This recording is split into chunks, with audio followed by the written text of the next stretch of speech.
Hello everyone, welcome for this new video, this preview of the Dark Brotherhood DLC, the fourth DLC published by Zenimax after Imperial City, Orsinium and the Thieves Guild. This DLC is released the 31 May for PC and Mac and the 40 June for PlayStation 4 and Xbox One. It costs 2000 kron or 4000 kron if you buy the collector edition, which includes a direwolf mount and an Ixat pet plus 5 experience scrolls. Of course, like every other DLC, you have access to it if you're a current subscriber, and this as long as you keep your subscription up. In addition of this DLC, there is a big update that is released in the same times, which is accessible to everyone regardless they buy or not the Dark Brotherhood DLC. This includes the veteran rank removal, the poison making, the enchanting revamp, Sanctum Ophidia rescaled with a normal and a veteran mode, combat change especially for stamina, and many other things. But this I will not talk about in this video because it concerns the base game and I want to describe exclusively what the DLC itself contains for you. Like usual, I will give you an overview of this DLC and then I will go deeper in detail. And I will end this video by sharing my personal opinion regarding it.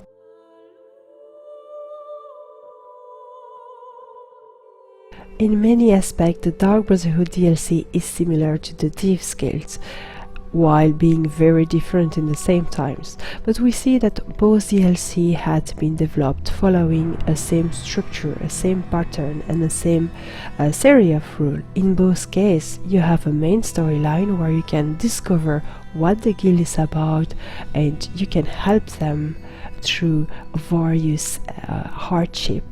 And in the same times you have some side quests where you can discover the personality of each character that you will meet in the guild.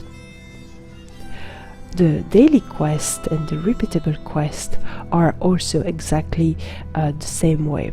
You have the contract quest that order you to kill someone instead of sending you to steal some items. You have the sacrament quest, which send you in a mini dungeon where you will avoid some obstacle and such to reach your target and kill it. It's exactly the same things than the haste. And you also have those bounty that send you in the 2 delves or the 2 world bosses to accomplish a task. And let's not forget the Litany of Blood achievement, which is working exactly in the same way that the museum in Orsinium or the item that you had to collect in the Thieves Guild. So here you will have to kill some targets and you will collect their soul. You will be able to expose them in the sanctuary. That's the base structure. Everything else is different. The atmosphere is different, the landscape is different, the storyline feel different, and each character are very different as well. In addition, what you have in the Dark Brotherhood and you didn't have in the Thieves Guild, you have some side quests that are not related directly to the Dark Brotherhood and where you met character that you have seen already before. This DLC does not bring any trial or any new dungeon, but as I explained it before, the base patch is very huge and includes a revamp of Sanctum Ophidia, so it was not really necessary to add some dungeon and some trials together with the DLC itself. But for the people that want to find some dungeon and such, just know the fact that there is no PvE or PvP challenging content included in the DLC itself. That will be included in the base patch.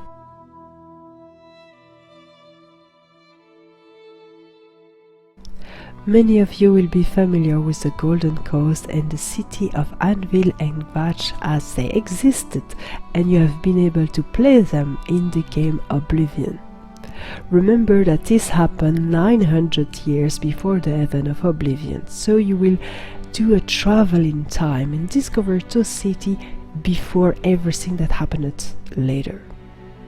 The developers have worked very hard to be faithful and loyal to what those elements and those cities were looking in Oblivion. You can see some before and after screenshots on certain threads that circulate on internet.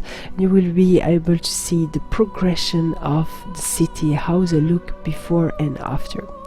For instance, you have some buildings that are being destroyed in Oblivion that you will see standing proud in the Elder Scrolls Online. In the same way, you will see some buildings that do not exist anymore after. It will be very interesting to walk around the city for those of you that have played Oblivion. I didn't, unfortunately.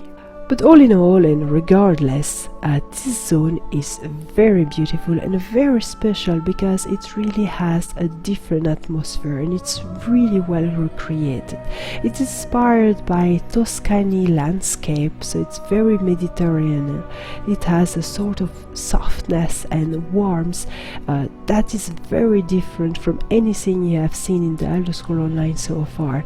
It's really feel like the weather is pleasant, warm and agreeable. The buildings are very well made and the city of Untitled feel really different. You really have a different kind of architecture, and both those cities have their own atmosphere and their own soul.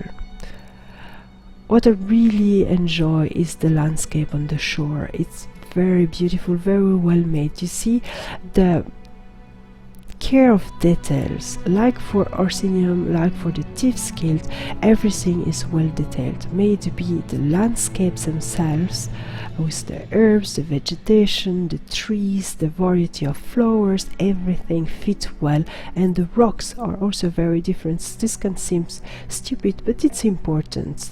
You will see the stones themselves are different, and the city are beautiful, may it be outside the city itself, but also inside every house. The theme is obviously the ancient Rome or the antiquity, and it's not a theme that you find often in video game. It's quite rare, and it's nice to see some little element that remind you about it, may it be in the architecture of the buildings or the costume of the people, but also in this wall, for instance, that serve of course to put a limitation to the zone itself. So it's really technical, it has technical reason, but it's also justified by lore, and it's a little wing about the wall of Adrian or some other building that you had been built on the real world by Rome.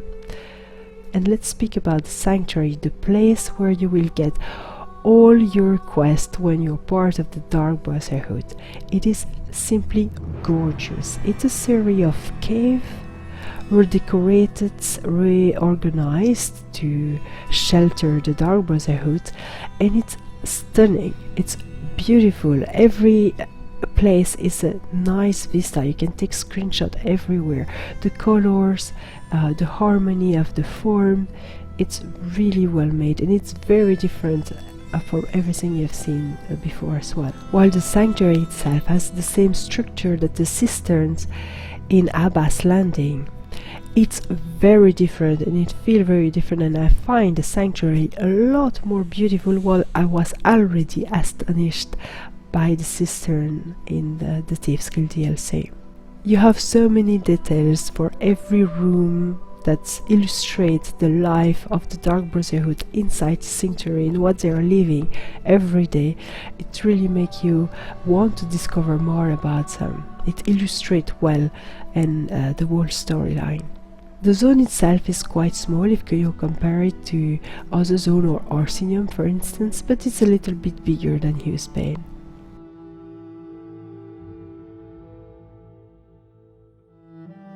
I've never played any quest of the Dark Brotherhood in any Elder Scrolls game. I know, shame on me. So I'm not capable of telling you if what I have experienced in this DLC fit well the lore or the experience that you have in the previous Elder Scrolls games. But I've read the forum, and according to the feedback of the players, apparently Zenimax have managed to capture the spirit of the Dark Brotherhood. Do not worry about spoilers, there will not be any. you're safe. So you enter in the Dark Brotherhood by a simple quest which basically asks you to kill an innocent person, and once you have done that, it's starting for real.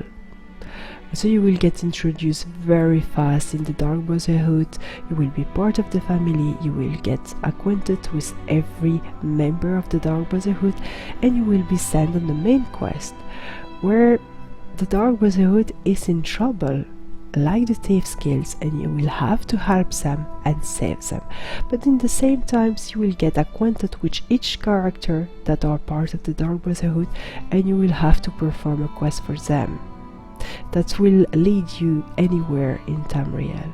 And it's very interesting, and each character has their own personality, their own story.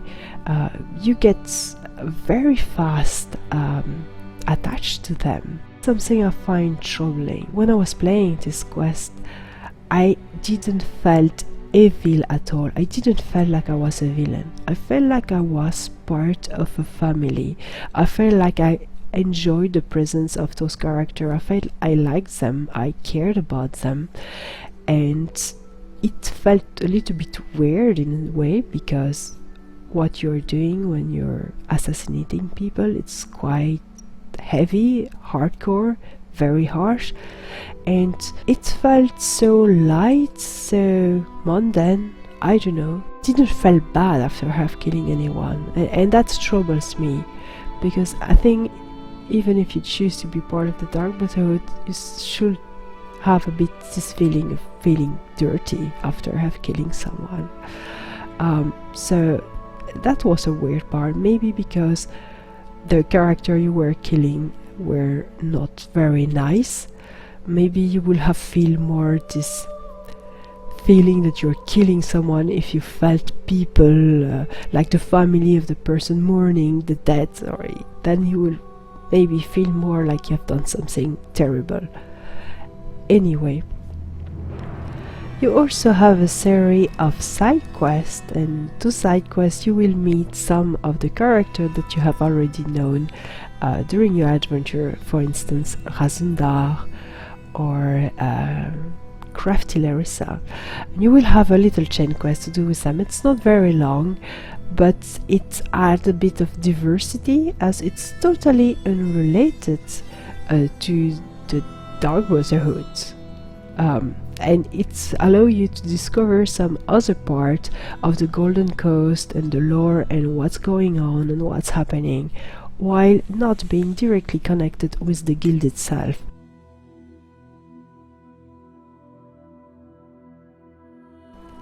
Something very important in the Dark Brotherhood is the Blade of Woe.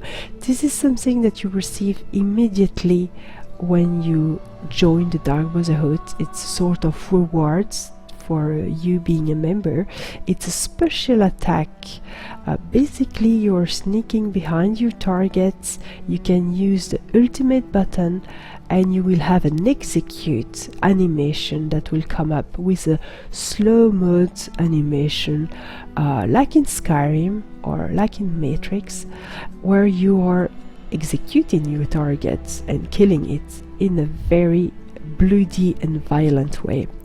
And what's interesting is that there's plenty of different animation depending on the size of your character. If your character is smaller and your target is higher, it's not the same that if it's the other way around.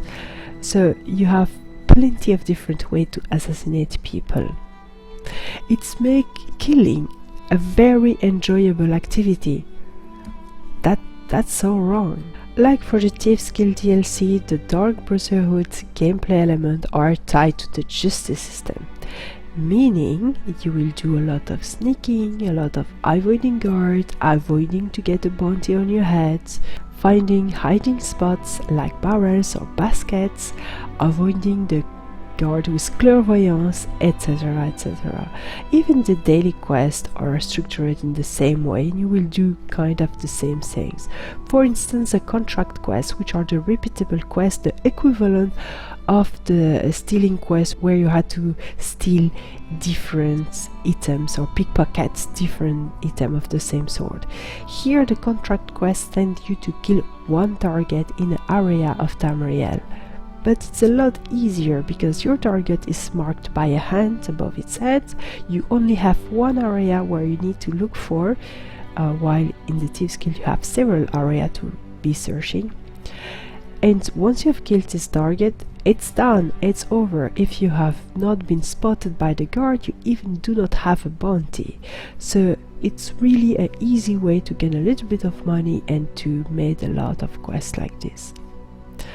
The equivalent to the haste, which are the sacrament quests that send you in a special area in a sort of mini dungeon where you need to sneak around and find your way. You also have one target to kill, that's your main objective, and once you have done that, you have a timer set up and you can accomplish the secondary objective, which is to not be seen and to get out in time. But you also have a second target that you can find and kill with poison. So the trick is to firstly kill the second target before to kill your main target, to not trigger the timer before you have finished everything you need to do in this dungeon. I find also the sacrament to be a lot easier than the haste in the Thieves Guild, because the patrol are less numerous, and if an NPC is annoying you, you can assassinate it with the Blade of Woe and you never miss, so this person will be killed one shot with the slow mode cam mode, and so you can get rid of a lot of annoying NPC on your way. Well, you cannot do that in the Thieves Guild. What I've not tried is to do the Thieves Guild quest after having unlocked the Blade of Woe, because I wonder if you can use the Blade of Woe in the Thieves Guild haste, which will make the whole things completely different. That will be interesting. In addition of that, you also have, of course, the bounty quest that send you in a delve or in one of the two-wall boss. The two-wall boss are of course made to be killed by a group of 4 person or more. You have a Minotaur in the Trimpen's Folly and you have the Arenag Vatch. So I find the gameplay very fun in the Dark Brotherhood, a lot more fun than in the Thieves Guild, but I also find it easier. However, I tried this DLC with a character that had nothing at all related to sneaking, thieving, moving around, etc. And it was quite hard to not get spotted by guards, to sneak correctly. I was getting cuffed all the time. So if you do not have a character that's prepared a little bit for this kind of activity, you will have a hard time. So if you do not have a stamina based character with the Kashid or the Bossmer bonuses for sneaking, you really should create yourself a set of armor, which is the Nightshade or the Night Shadow or something like that, to help you to sneak better, to have less cost in sneaking or less movement penalty or something like this. Otherwise it will be quite tough for you to succeed.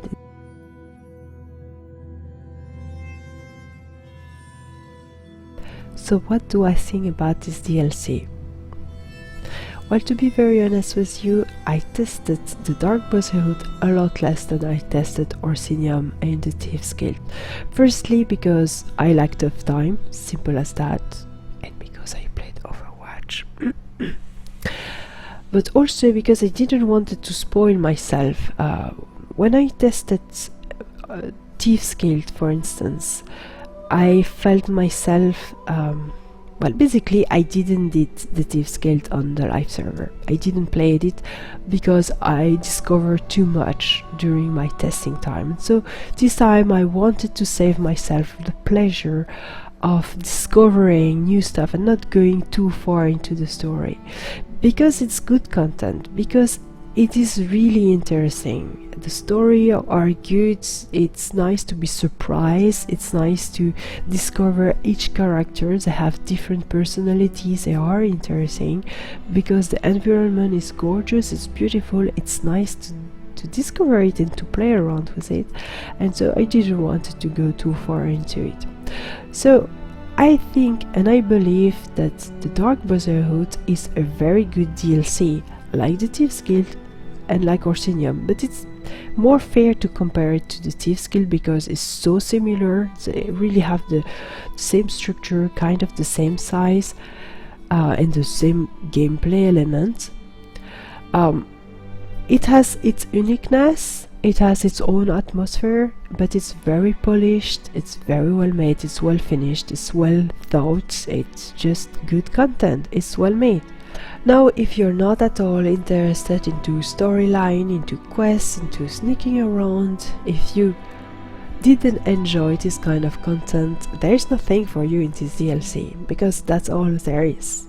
Everything else is part of the base game update, so you do not need the DLC to enjoy the veteran rank removal, the poison making, or Sanctum of Fidia rescaled for a normal and a veteran mode. All of that's come for free for everyone, regardless you buy or not the DLC. So this DLC is really aimed if you enjoy the Dark Brotherhood, if you enjoy questing, if you enjoy the gameplay. If you had fun doing the quests in the Thieves Guild, you will certainly enjoy this content. And voila, it's all for today. I hope you enjoyed this video, you find it informative and helpful, and that it helped you to take your decision if you want to buy this DLC or not, or if you want to be a subscriber. Regarding this, by the way, I'm currently working on a video explaining you the advantage and disadvantage of being a subscriber and whether you should or not be a subscriber, but that's for very soon. So meanwhile, I wish you a very good day, a very good week, and I will see you next time. Take care everyone, bye bye.